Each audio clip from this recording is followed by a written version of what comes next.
Mejor carta de presentación. Más de 6.000 instalaciones en Argentina, Chile y Uruguay. A la vanguardia de la tecnología y con herramientas de última generación. Somos Giacobone Energías Renovables. Confianza y calidad.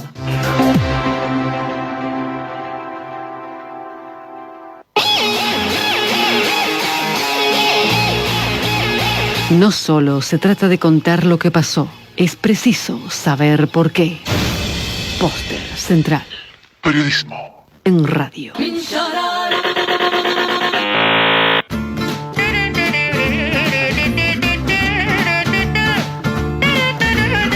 Y a las 10 de la mañana, 48 minutos, nos metemos en otro de los temas de portada hoy en Póster Central, relacionado con la tercera denuncia contra Pinamonti.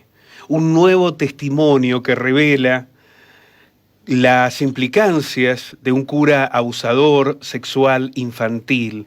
En este caso, una mujer que denunció, relató a Póster Central y La Marea Noticias, haber sido abusada por el cura en la previa a la mesa de los niños. Parece un relato macabro, ¿no? El que les estamos contando, pero que tiene que ver con esta secuencia de episodios que han comenzado a revelarse a partir de aquella primera denuncia que derivó en un juicio canónico y la condena contra el cura Héctor Pinamonti. En este caso, el hecho ocurrió en General Dehesa. La mujer, que era una niña cuando fue abusada por Pinamonti, logró, a partir de haberse sentido fortalecida por el relato de otras víctimas, de otras sobrevivientes, pudo contar lo que le había sucedido. Lamentablemente, está interviniendo también la doctora Jacqueline Cataño en este tema, pero decíamos, lamentablemente, el paso del tiempo y lo que determina el Código Penal, esto de aplicar la ley más benigna para los imputados, impide que haya una persecución penal. La ley que refiere a las prescripciones tuvo una modificación en el 2011 y luego otra en el 2015. Esto en relación a los abusos sexuales. Establece en la última reforma que la prescripción comienza a correr desde que la víctima, ya siendo mayor de edad, formula la denuncia. Pero insistimos, a Pinamonti se le aplica la ley más benigna y esto provoca de que solo esté condenado por un juicio canónico. Genera mucha impotencia esta situación, una absoluta impotencia. Le consultábamos a la doctora Cataño esta semana y nos decía que hay otro aspecto, ¿no? Pinamonti está rozando los 90 años. En el caso de intentar una búsqueda judicial que logre revertir desde una perspectiva de género la aplicación de una ley anterior y se intente aplicar la actual, va a derivar en una larguísima batalla judicial, porque ya el Tribunal Superior de Justicia ha generado jurisprudencia en Córdoba señalando que siempre debe aplicarse la ley más benigna, aunque en Santa Fe y en otras provincias se intenta avanzar desde la perspectiva de género, insistimos, con un cambio de esa mirada. Pero hasta que eso llegue a la Corte Suprema, que hasta ahora no se ha expedido, bueno, estamos hablando de un acusado que tiene más de 90 años. Las sobrevivientes necesitan un tiempo, necesitan su tiempo para contar lo que han vivido. Por eso es necesario que sean delitos que no prescriban. Y que Pinamonti, como muchos otros, estén sentados en el banquillo de los acusados. Pero vamos a sumar a este análisis, a este debate, a Liliana Rodríguez, quien es psicóloga de la Red de Sobrevivientes. Liliana, ¿cómo estás? Muy buenos días. Hola, buenos días. Aquí estoy escuchando atentamente lo que decías y coincidiendo en muchas de las cosas que planteas, ¿no? Porque esto de por qué aparece un testimonio y otro testimonio y otro testimonio, ¿no? En esta pregunta que vos hacías, que me parece interesante porque esto se repite mucho digamos, y ha habido hechos sociales muy puntuales que han disparado, que son disparadores, como fue Telma, como fue la pandemia, el encontrarse con los monstruos escondidos, ¿no?, como defensa. Pero en esta situación que vos estás contando van apareciendo sobrevivientes, porque es como que las mismas personas que han sobrevivido y han pasado por esta situación tienen, yo diría, como dos denominadores comunes muy fuertes. Una es la necesidad de ser creída. Entonces, estas situaciones que se dieron se animó a hablar, creo que era la primera, y entonces eso le dio como validez a la segunda. La segunda se reconoció seguramente en muchas cosas del relato y dijo, no me pasó a mí sola. Eso anima el sentir, porque una de las cosas que pasan es creer que le pasa a una sola. Cuando esto va apareciendo uno tras otro, va ratificando a las víctimas aquello que ha vivido, y por otro lado va mostrando el accionar sistemático de estos curas abusadores que se repite también permanentemente, ¿no? Entonces, ¿por qué hablan ahora? La pregunta que la gente se hace, ¿por qué hablan ahora? Las víctimas hablan cuando pueden. Las víctimas hablan cuando se genera una situación en la cual pueden ser contenidas. No nos podemos dejar de lado que estos curas abusadores, que no están, eso desde ya tiene que quedar claro, que no están enfermos, no son locos, no, son personas que circulan entre todas y todos nosotros, impunemente, que son absolutamente conscientes de sus actos, saben cuándo, cómo y a quién eligen. Eso también se repite, los tipos de vulnerabilidad de esos niños, niñas, adolescentes y aún adultos, porque nos quieren meter el tema del consentimiento, y nunca, jamás, cuando hay una simetría de poder como tiene un cura en una ciudad o en un pueblo, con un niño, un joven, jamás puede haber consentimiento.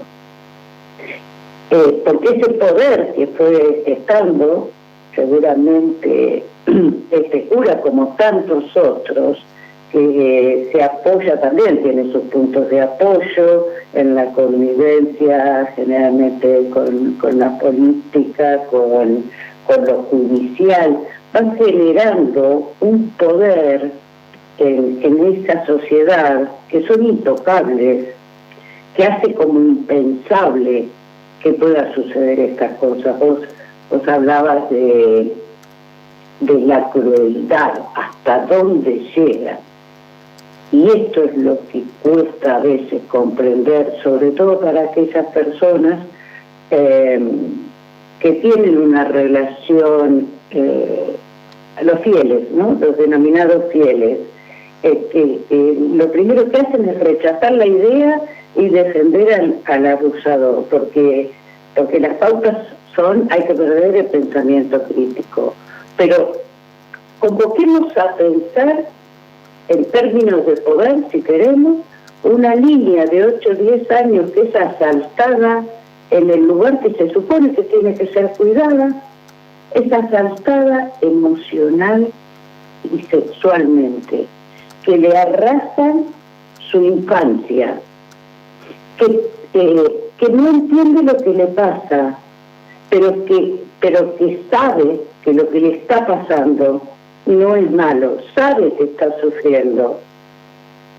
¿Cómo poder pensar que esa niña va a enfrentar el poder de ese cura que ha logrado todo ese poder social para mantener obviamente la impunidad. Por eso llega como llega a los 90 años, porque con la experiencia nuestra estamos en absolutas condiciones de asegurar que hay muchas más sobrevivientes que no han podido todavía poner en palabras, porque el que abusa no lo hace solamente una vez. Entonces estos curas han logrado, con estas leyes misóginas y patriarcales que tenemos, porque todavía el Código Penal habla de desahogo sexual, y lo vimos hace poco, ¿no? Hay un fiscal que está en este momento en un jury por haber utilizado esta figura, desahogo sexual. Una locura. Entonces, avalados y protegidos, llegan a esta edad donde las leyes no los alcanzan, donde es muy difícil plantearlo, donde pobrecitos los viejitos, ¿no? Parecen los represores, los pobres viejitos. Entonces hay que nos podemos plantear, primero y principal, el gran apoyo y la gran conciencia de muchos y muchas periodistas, el de ustedes.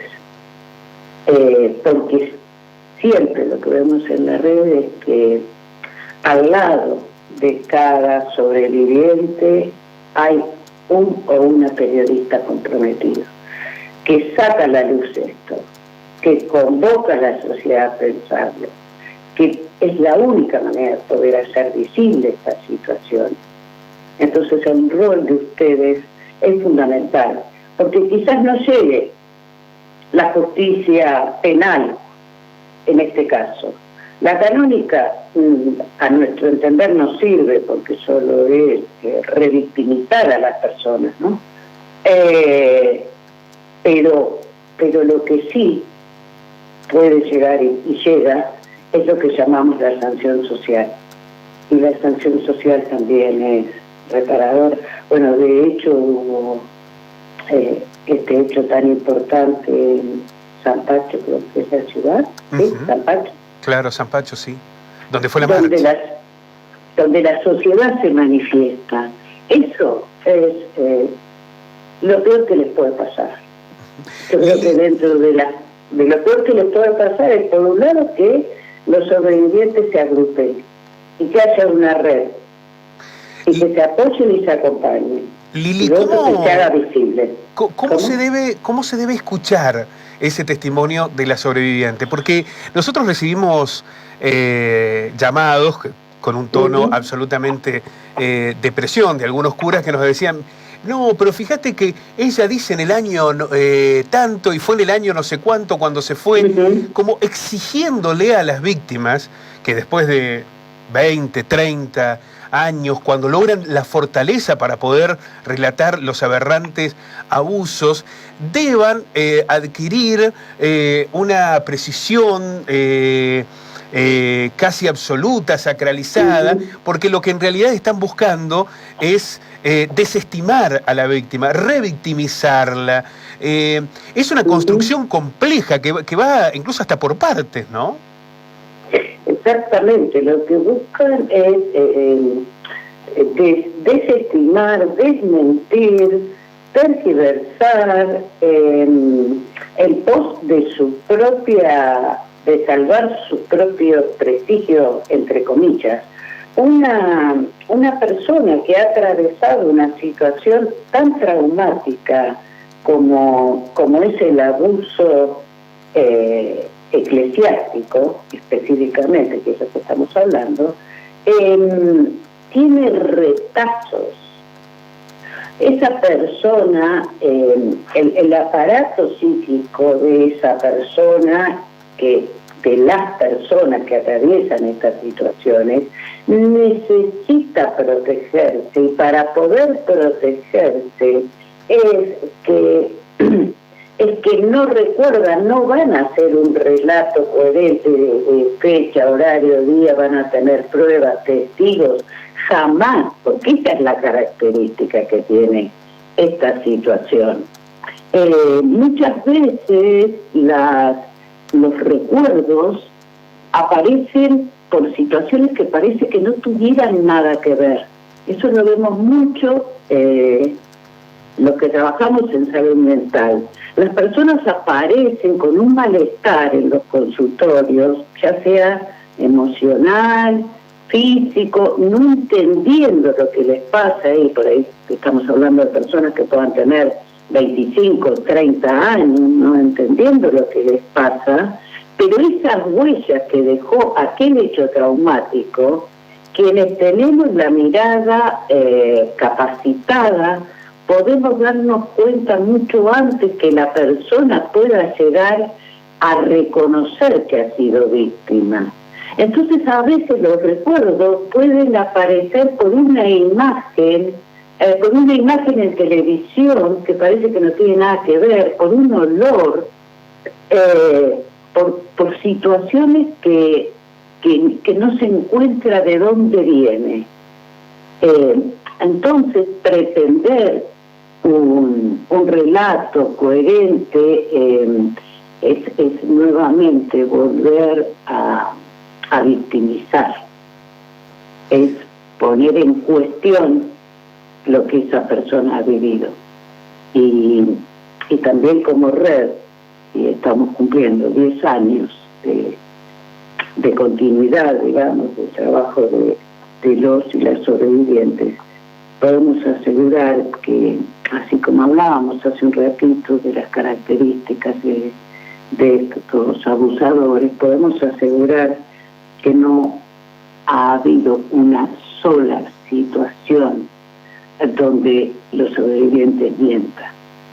Y lo confirmamos no solamente por los relatos, que ya sería suficiente, ¿verdad?, sino que además todas las pericias de todos los denunciantes en estas causas han confirmado que no mienten, que no fabulan y que tienen las huellas emocionales que corresponden a esta situación traumática.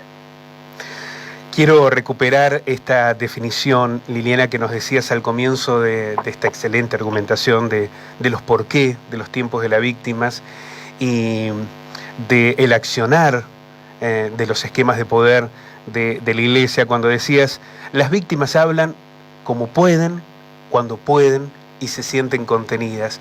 Comprender este concepto, cómo fortalece saber que les creen, y que es, al saber que les creen, pueden darle mayor fuerza, fortaleza a esa enorme decisión que implica contar lo que les ha ocurrido, lo que les ha marcado en la vida. ¿Cómo van a mentir? Si están exponiendo el cuerpo, el alma, su historia, sus vidas, sus familias, el dolor propio, el de sus hijos, el del vínculo social. ¿Cómo van a mentir? Lo que están haciendo es describir lo que ha sido un sistema impune que le ha dado cobertura a abusadores durante años, viejitos que, como vos describías, Lili, hoy se los intenta asemejar con esa imagen horrible de los represores, esos seres humanos que no eran locos ni bestias ni animales, que eran capaces de torturar y de asesinar, bueno, en este caso, curas normales que transitan por las mismas calles que nosotros y que son capaces de abusar de una niña. Queremos agradecerte muchísimo, porque además nos has dado un acompañamiento muy fuerte, Lili, sí. Dos cositas querría. Sí. Una, agregar a lo que vos decís de la valentía de estas sobrevivientes que han puesto palabras, le agregaría la generosidad que tenemos que reconocer de exponer su historia para que no le pase a otro, porque esta es la frase que repiten todos los sobrevivientes y todas, que no le pase a ninguna niñez más. Entonces reconozcamos como sociedad que los y las sobrevivientes están cuidando nuestras niñeces, tienen empatía, lo que no tuvieron estos abusadores, que sigue funcionando y que cada vez aparecen más.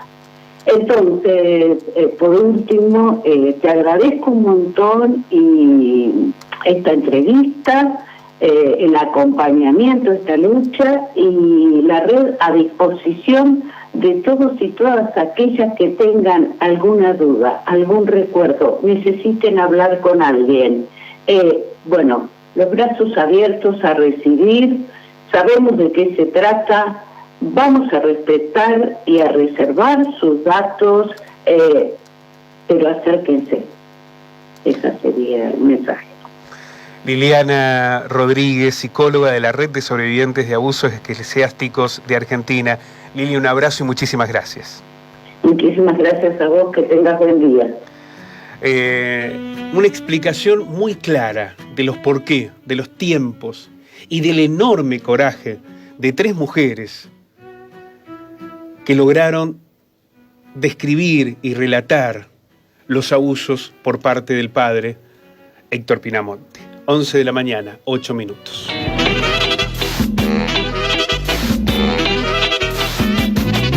Sentir el pálpito natural de la noticia.